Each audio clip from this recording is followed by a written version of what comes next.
নমস্কাৰ বন্ধুসকল, আপোনালোকক স্বাগতম জনাইছোঁ মোৰ ইউটিউব চেনেল আছাম ইনফলৈ। আৰু আপুনি যদি মোৰ ইউটিউব চেনেলত প্ৰথমবাৰৰ বাবে আহিছে, লাইক কমেণ্ট আৰু ছাবস্ক্ৰাইব কৰিব নাপাৰিব। আৰু দেৰি নকৰাকৈ মই ভিডিঅ'টোৰ ভিতৰলৈ সোমাই আহিবলৈ বিচাৰিছোঁ। আৰু আজিৰ দিনটোৰ প্ৰচেষ্টা খবৰ লৈ আহিছোঁ মই আপোনালোকৰ আগত আছাম ইনফো। আৰু প্ৰথমটো আহিছে বিদেশত ভ্ৰমণ সামৰাৰ পিছতে বুধবাৰে অনুৰাধা ছবিগৃহত ৰত্নাকৰ উপভোগ কৰিলে জুবিন গাৰ্গ আৰু যতীন বৰাই। জুবিন গাৰ্গ আৰু যতীন বৰা কাষত পাই উৎফুল্লিত হৈ পৰা ৰত্নাকৰ চাবলৈ অহা দৰ্শক।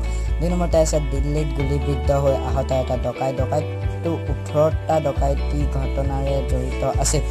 3 নম্বৰতে আছে বুধবাৰে অনুষ্ঠিত হোৱা সংসদীয় পৰিক্ৰমা বিভাগৰ কেবিনেট বৈঠক। কেন্দ্ৰীয় মন্ত্ৰী ৰাজনাথ সিঙৰ সৈতে বৈঠক বহে মন্ত্ৰী অমিত শ্বাহ, প্ৰকাশ জাভেদকাৰ আৰু প্ৰহ্লাদ যোগেশ আদিকে ধৰি কেইবাগৰাকীও নেতা মন্ত্ৰী। আৰু 4 নম্বৰতে আছে উপৰাষ্ট্ৰপতি এম ভেংকায়া নাইডুৰ বাসগৃহত বুধবাৰে পৰিদৰ্শিত হ'ল এখন তামিল ছবি। উপৰাষ্ট্ৰপতিগৰাকীক সাক্ষাৎ কৰে নৰসিম্হা ৰেড্ডি নামৰ ছবিখনৰ অভিনেতা চিৰঞ্জীৱীয়ে। বিমানবন্দৰত নিৰাপত্তাৰ ক্ষেত্ৰত গুৰুত্ব ভাৰতৰ সকলো বিমানবন্দৰতে স্থাপন কৰা হ'ব 200টা body scanner machine.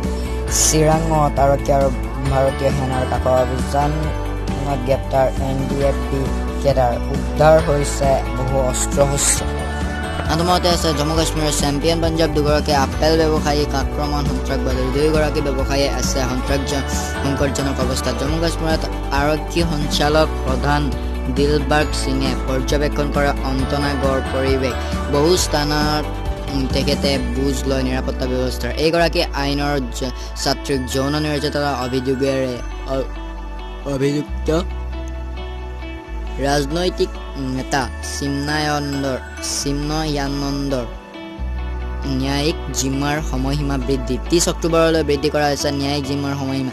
Assam rifles আৰু মণিপুৰ আৰক্ষীয়ে অভিযান চলাই গ্ৰেপ্তাৰ কৰিছে এজন লোকজনৰ বিৰুদ্ধে অস্ত্ৰ অবৈধ ব্যৱসায় কৰাৰ অভিযোগ। কামাখ্যা ৰঙিয়া মুৰকং চেলেং যাত্ৰীবাহী ৰেল ধন দাবীৰ অভিযোগ। গ্ৰেপ্তাৰ হ'ল টিকট পৰীক্ষক। হাইলাকান্দিৰ গ্ৰামীণ বিকাশ বেংকৰ বিষয়া কৰ্মচাৰীৰ বিৰুদ্ধে প্ৰবঞ্চনা অভিযোগ। একাংশ গ্ৰাহকে বুধবাৰে সাব্যস্ত কৰে প্ৰতিবাদ। যোৰহাট চিকিৎসা মহাবিদ্যালয়ৰ অঘটন। স্বামীৰ সন্মুখতে 6 দিনীয়া কেঁচুৱা এৰি আত্মহত্যা কৰিলে মাতৃয়ে। NRLৰ ব্যক্তিগতকৰণৰ বিৰুদ্ধে নুমলীগড়ৰ খবৰ জোৰ। বিভিন্ন সংগঠনে সাব্যস্ত কৰিছে প্ৰতিবাদ। হিমাচল প্ৰদেশৰ শোকাবহ দুৰ্ঘটনা মহিলা পৰ্যটক উটি যায় পাৰ্বতী নদীত। উদ্ধাৰকাৰী দলে অব্যাহত ৰাখিছে উদ্ধাৰ অভিযান। নোবেল বঁটা প্ৰাপক অভিজিৎ বেনাৰ্জীৰ বাসগৃহত উপস্থিত মুখ্যমন্ত্ৰী মমতা বেনাৰ্জী। অভিজিৎ বেনাৰ্জীৰ মাতৃৰ সৈতে মিলিত হয় তেওঁ। আমি যেতিয়া অবৈধ বিদেশীক দেশৰ বাহিৰে ক'বলৈ বিচাৰোঁ, তেতিয়াই কংগ্ৰেছে কয় যে তেওঁলোকক কিয় দেশৰ বাহিৰত পঠিয়াব লাগে, তেওঁলোকক ক'ত যাব। এই মন্তব্য গৃহমন্ত্ৰী অমিত শ্বাহৰ। কংগ্ৰেছ সাংসদ KC ৰামামূৰ্তিয়ে কৰিলে পদত্যাগ। উপৰাষ্ট্ৰপতি ভেংকায়া নাইডুক দিয়ে তেওঁৰ পদত্যাগৰ পত্ৰ। ক্ষোভিত মুম্বাই PMC বেংকৰ গ্ৰাহকসকলে বুধবাৰে মুম্বাই আৰক্ষী আয়ুক্ত সঞ্জয় বাৰ্ধেৰ সৈতে মিলিত হয় PMC বেংকৰ গ্ৰাহকসকল। তামিলনাডুৰ বিভিন্ন প্ৰান্তত বুধবাৰে ধাৰাসাৰ বৃষ্টিপাতৰ ফলত ৰাজ্যখনৰ ৰামেশ্বৰামৰ ঠায়ে ঠায়ে সৃষ্টি হয় বানৰ। 18 অক্টোবৰত ছবিগৃহত মুক্তি পাব নতুন হিন্দী ছবি লাল কাপ্তান। ছবিখনত মুখ্য চৰিত্ৰত অভিনয় কৰিছে ছেইফ আলী খানে। ৰাজ্যৰ 4 সমষ্টিত তুংগত নিৰ্বাচনী যুঁজ।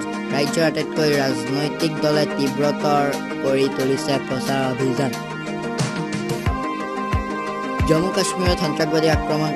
ৰাজ্যখনৰ পুলৱামাত সন্ত্ৰাসবাদীৰ গুলীবৰ্ষণত নিহত এজন স্থানীয় লোক। নিৰাপত্তাৰক্ষীয়ে অব্যাহত ৰাখিছে অভিযান। মহাৰাষ্ট্ৰত শিৱসেনা সাংসদ ওমৰাজে নিলম্বনকাৰৰ ওপৰত দুৰ্বৃত্তৰ আক্ৰমণ। এনে ৰেলীত অংশ লোৱা সময়তে সংঘটিত হোৱা দুৰ্ঘটনা। একেবাৰে আমাৰ দিনটোৰ কাৰ্যসূচীৰ দিনটোৰ নিউজৰ একেবাৰে শেষৰটো হৈছে নাচাই বিশ্বৰ 60খন দেশৰ মাজত আয়োজন কৰা বিশেষ প্ৰতিযোগিতা অসমৰ সন্তান সাফল্য উত্তৰ গুৱাহাটীৰ চম্পক বৰাই লাভ কৰিছে দ্বিতীয় স্থান আজিৰ দিনটো নিউজ আমি ইমানতে কৰিলে যদি চেনেলটো আপোনালোকে নতুনকৈ আহিছে লাইক কমেণ্ট আৰু ছাবস্ক্ৰাইব কৰিব নাপাৰিব আৰু মই নিউজখিনি মই ডেছক্ৰিপশ্যনত দি দিম তাৰ পৰা কিবা নুবুজা থাকিলে তাৰ পৰা চাই ল'ব পাৰিব আৰু আজিৰ ভিডিঅ'টো ইমান সমাপ্ত কৰিছোঁ লাইক কমেণ্ট আৰু ছাবস্ক্ৰাইব কৰিব একেবাৰে পাহৰি নাযাব আজিৰ ভিডিঅ'টো ইমান সমাপ্ত কৰিব